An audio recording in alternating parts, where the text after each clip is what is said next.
Mes chers compatriotes, chers auditeurs, je m'appelle Alassane Diallo et je vis en République fédérale d'Allemagne avec ma petite famille où je gagne mon petit pain.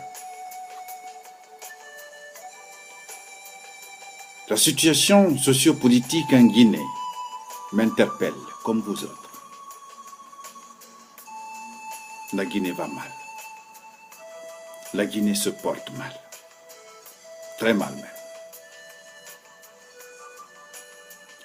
Aujourd'hui, les images choquantes, les scènes de violence et de contre-violence inouïes, les dérives autoritaires, le mépris des Guinéens à l'égard de leurs semblables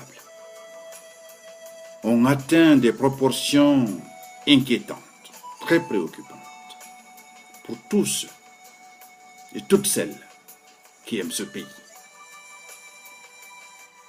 Le responsable, à mon avis, c'est la classe politique nationale. Chers compatriotes, pourquoi notre pays, je me le demande bien, doit-il continuer des décennies durant à offrir ce genre de théâtre au monde? Pourquoi cette forte haine entre les différents acteurs politiques du pays? Et pourquoi cette haine est-elle si gravement transposée sur le reste de la population?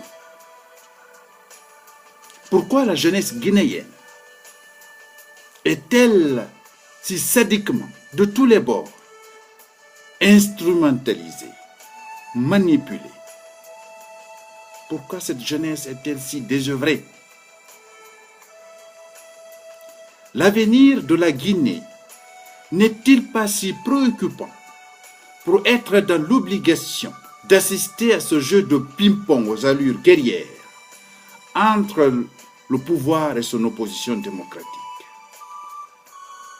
Au total, chers compatriotes, quel pays nos aînés veulent-ils laisser à la future génération? Une Guinée paisible, une Guinée où il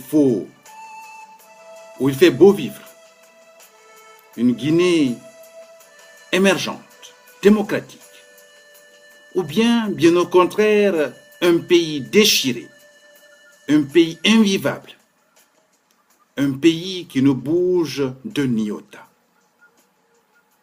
Quel genre de pays veut-on construire? Chers compatriotes, la Guinée ne sera autre chose que ce que nos filles et filles, nos fils et filles de ce pays donc, auront voulu qu'il soit comme pays. C'est nous qui allons tracer le destin de la Guinée. C'est nous qui allons lui dire quelle direction il doit prendre en tant que pays. Et nous devons assumer la direction, ou en tout cas la décision que nous avons prise quant à la direction que le pays doit prendre. Mais n'oublions pas ce que Karl Marx disait, je cite, « L'intérêt général. Il ne faut jamais, je me corrige, que l'intérêt général soit noyé dans les eaux glacées des intérêts privés. »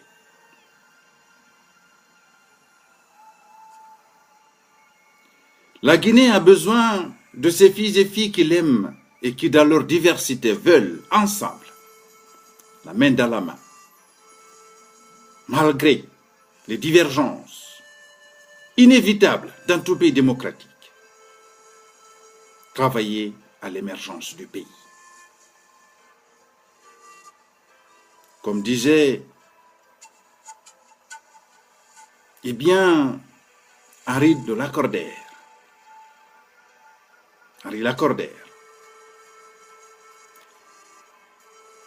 entre le passé ou son souvenir et le futur où sont nos espérances, il y a le présent où sont nos devoirs. nous avons le devoir de sauver ce pays. Nous avons le devoir de travailler à ce que la Guinée ne sombre pas davantage. Jeunes et femmes de Guinée, nous sommes plus que jamais interpellés. Jeunes et femmes de Guinée, c'est le temps de l'alternance générationnelle en République de Guinée. Nos aînés ont montré leurs limites. Aujourd'hui, c'est à nous de prendre nos responsabilités. Cet Algérien, Frantz Fanon, j'allais dire, disait, je cite, « Chaque génération doit, dans une certaine opacité, découvrir sa mission, la remplir ou la trahir. » Notre pays, la Guinée, est au paroxysme de l'opacité politique. La classe politique, nos aînés sachant ou devant savoir combien il est hyper important que la Guinée tienne ses élections pour fermer cette page longue et douloureuse de transition, continue de se renvoyer la balle, rivalisant de manque de responsabilité, de patriotisme, de clairvoyance et faisant preuve d'égoïsme politique incroyable. Pourquoi devons-nous, chers compatriotes, continuer à assister à ce jeu? La Guinée doit avancer. Chers compatriotes, nos aînés, me semble-t-il, ne sont d'accord que sur un certain nombre de choses, c'est-à-dire qu'ils ne doivent jamais s'entendre. Que la Guinée doit continuer à perdurer dans cette situation, dans ce climat de crispation interminable. Ils sont d'accord sur le fait que la paix et la stabilité ne doivent pas élire domicile en République de Guinée. Il me semble qu'ils sont d'accord que la Guinée doit continuer à être un pays pauvre, un pays où règne une précarité incroyable. Mais aussi, ils sont d'accord sur le fait que les jeunes de ce pays sont à éloigner de tous les chantiers de construction. Ils ne peuvent pas construire. Ils sont plutôt bons pour brûler des pneus, casser les biens publics et privés, donc détruire, servir de chair à canon et de gaz lacrymogène, mais aussi servir de masse de protestation. Non, nous sommes bien meilleurs que cela et nous devons nous prouver. Nous devons le prouver. Quant au président de la République, ce que je voudrais lui dire, c'est que c'est une Guinée plurielle qu'il a élue.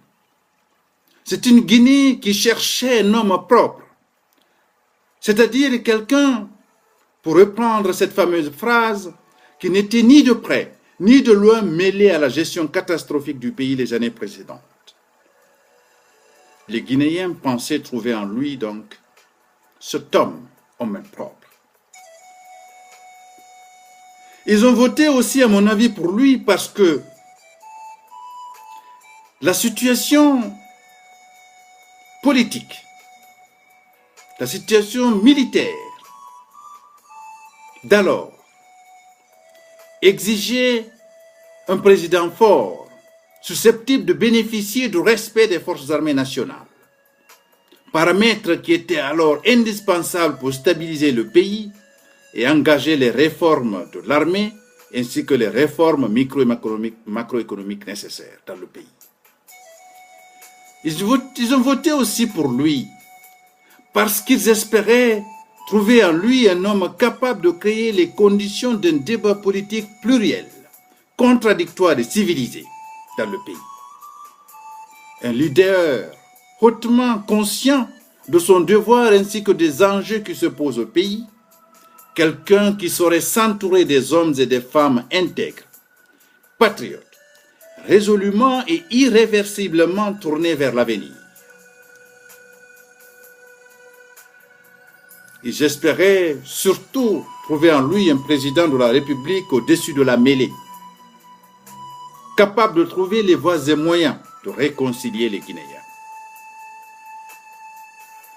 Mais aujourd'hui, beaucoup s'interrogent sur la justesse du choix opéré.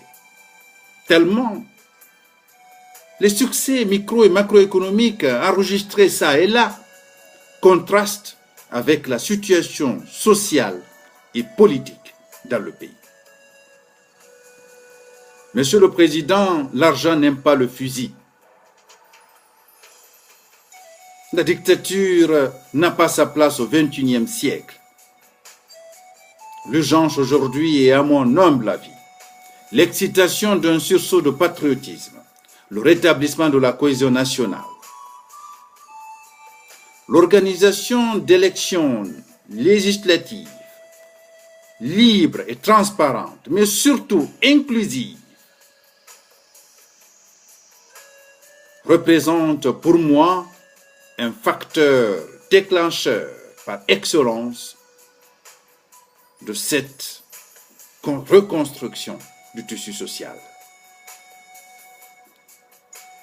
Monsieur le Président, je vous invite à créer les conditions de la tenue de ces élections crédibles, transparentes et inclusives en Guinée. À cet égard, je voudrais recommander à l'opposition purement et simplement de renoncer à la demande de participation des Guinéens de l'étranger à ce vote. D'abord parce que nous constituons à peine 1% de l'électorat national, mais aussi parce que cela retarderait davantage le processus électoral. En deuxième lieu, je recommande au gouvernement de la République de renoncer à ce prestataire controversé, VMAC. Dans ce cadre, comme souhaité, un appel d'offres va être lancé et les législatives pourraient se tenir au plus tard en décembre 2013. L'essentiel n'est pas pour nous de tenir des élections vite, mais de tenir des élections justes et bonnes, acceptables de tous, parce que cela constitue un gage pour la paix et la stabilité dans le pays. Je recommande, sinon, si VMAC doit être maintenu, alors que l'opposition et le pouvoir parviennent à ce que s'entendre à ce que l'opposition trouve 7 agents, que ces agents fassent une formation de 2 semaines d'environ auprès de VMAC pour connaître de fond en comble le système informatique de cette société et son fonctionnement. Que ces agents informaticiens participent au traitement des données informatiques et que ceux-ci participent à l'élaboration de la liste électorale, qu'ils puissent donner leur avis favorable avant que cette liste définitive ne soit établie et affichée. Je recommande enfin au gouvernement de la République de faire voter par le CNT une loi criminalisant la fraude électorale. Dans cette loi, il doit être défini ce que c'est la fraude électorale. Depuis le recensement jusqu'à la programmation des résultats définitifs, en passant par l'établissement des listes électorales, la confection et la distribution des cartes électeurs, la confection et la distribution des bulletins de vote, ainsi que le dépouillement et la centralisation des résultats. Celui qui manifestement aura contribué à modifier ou à faire modifier les résultats, donc le choix du Guinéen, le vote du Guinéen, doit risquer une peine allant jusqu'à 25 ans de peine de prison ferme et ou une amende allant jusqu'à 100 millions de nos francs. Monsieur le Président, la paix et la stabilité doivent être inscrits au sommet de vos priorités.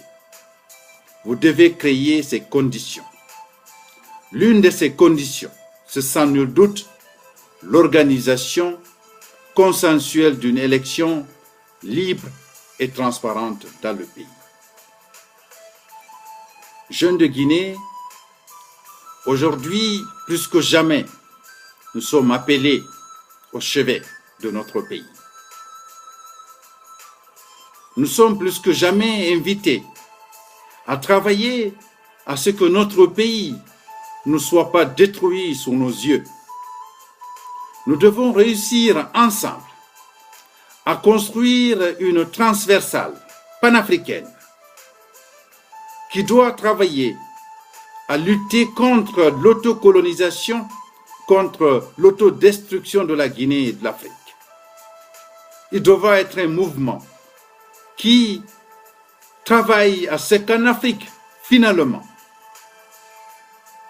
les peuples soient libres. Les peuples choisissent de façon la plus démocratique possible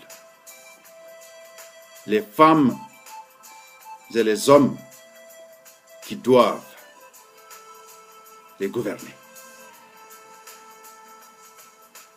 À bas l'ethnocentrisme, à bas le régionalisme, vive l'égalité des chances, vive les jeunes et les femmes de Guinée, pour que vive la Guinée. Je vous remercie.